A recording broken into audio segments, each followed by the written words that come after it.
Got this idea? So, at each stage, so now what is the total value of the product? Price. What is this price now?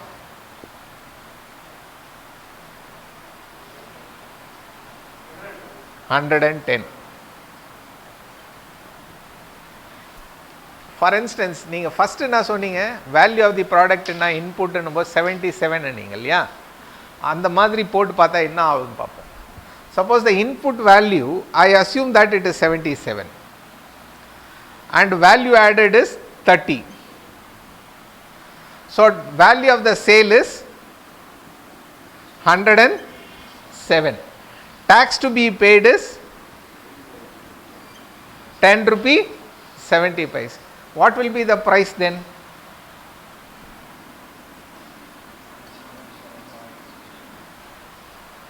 There is no input tax credit here.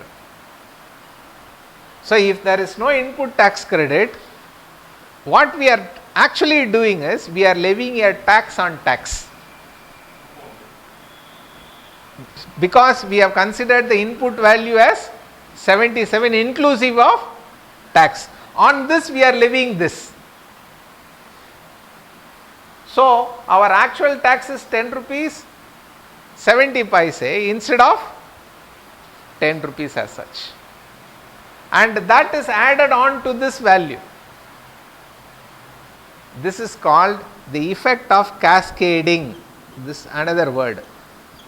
What is the cascading? Cascading here means levying a tax on tax. So, that tax on tax is removed in a value added tax system,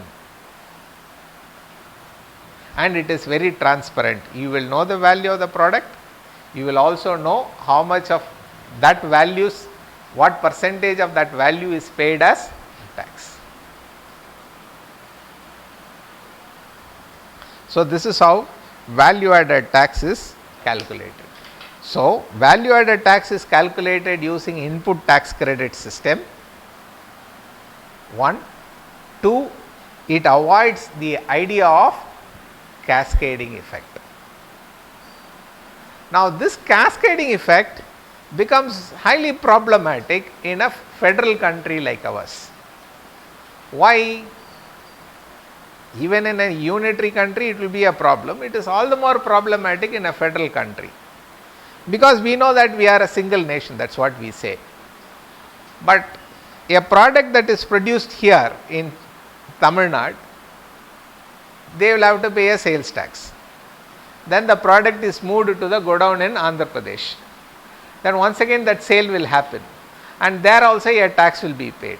What really happens here is, suppose this happened in Tamil Nadu and this happens in Andhra Pradesh.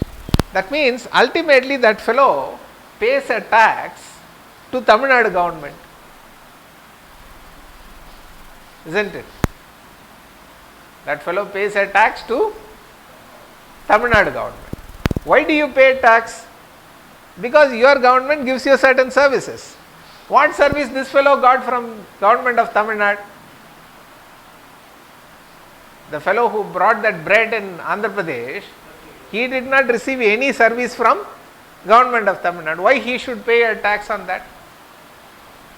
So that means all transactions across border should be zero rated. That means no tax should be collected. Zero rating means what?